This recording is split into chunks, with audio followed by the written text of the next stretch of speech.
তৃণমূলের জেলা সহসভাপতি তাকে গতকালই খুন করা হয় একেবারে প্রকাশ্য দিবালোকে। এই সেই সিসিটিভি ফুটেজ। এই ঘটনায় 3 জনকে পুলিশ গ্রেফতার করেছে, যাদের আজকে মালদা জেলা আদালতে পেশ করা হবে। আমি সরাসরি কথা বলবো, আমাদের প্রতিনিধি এই মুহূর্তে রয়েছেন করুণাময় সিংহ। কিন্তু তার আগে আপনাদের জানাবো, এই মুহূর্তে যে খবর পাওয়া যাচ্ছে, এই খুনের ঘটনার মূল চক্রী রোহন নামে এক ব্যক্তি। এই রোহনের এখন খোঁজ চালাচ্ছে পুলিশ। এই রোহনের সঙ্গে দুলালের ব্যক্তিগত শত্রুতা ছিল বলে জানা যাচ্ছে। আরো বিস্তারিত ময়ূখ ঠাকুর চক্রবর্তী আমাদের এই নিয়ে বলতে পারবেন। ময়ূখ, 3টে সম্ভাবনা কথা এখনো পর্যন্ত উঠে আসছিল। 1 রাজনৈতিক শত্রুতা, 2 ব্যবসায়িক শত্রুতা, 3 ব্যক্তিগত শত্রুতা। এর মধ্যে রোহন নামে একজনের নাম সারফেসড হচ্ছে। কে এই রোহন?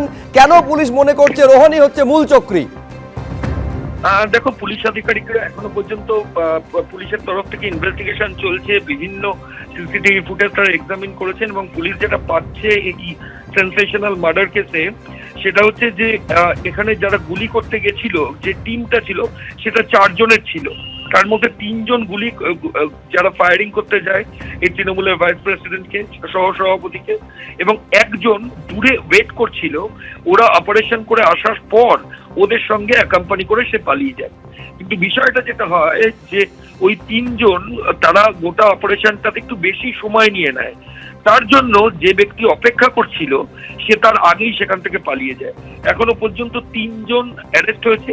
পুলিশের তরফ থেকে আরো যেটা বলা হচ্ছে যে একটা পার্সোনাল গ্রাজ এই তৃণমূল নেতার খুনের পেছনে রয়েছে।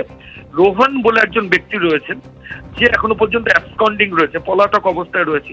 এই রোহনের সঙ্গে এই তৃণমূল নেতার একটা ব্যক্তিগত গ্রাজ, মানে প্রতিহিংসা, রাগ, সেটা কিন্তু ছিল। কিন্তু পুলিশ আধিকারিকরা যেটা অনুমান করছেন যে রোহনের গ্রাজ তো আছেই, কিন্তু রোহনের পেছনে আরেক অন্য কেউ থাকতে পারে বলে পুলিশের অনুমান, যারা রোহনকে দিয়ে এই গোটা অপারেশনটা করিয়েছে। ফলত পুলিশের আরো বেশ কয়েকজনের ইনভলভমেন্ট, সেটা থাকার সম্ভাবনা ক্রমশ জোরালো হচ্ছে।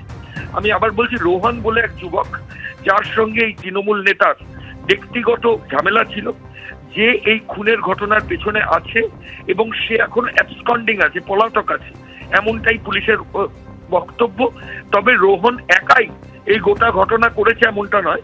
রোহনের পেছনে আবার একজন আছে, যার সঙ্গে তৃণমূল নেতার সমস্যা রয়েছে, যাকে খুন করলে যে তৃণমূল নেতাকে খুন করলে যিনি বেনিফিশিয়ারি হবেন, ফলত সেই ব্যক্তিও এই গোটা অপারেশনের পেছনে আছে।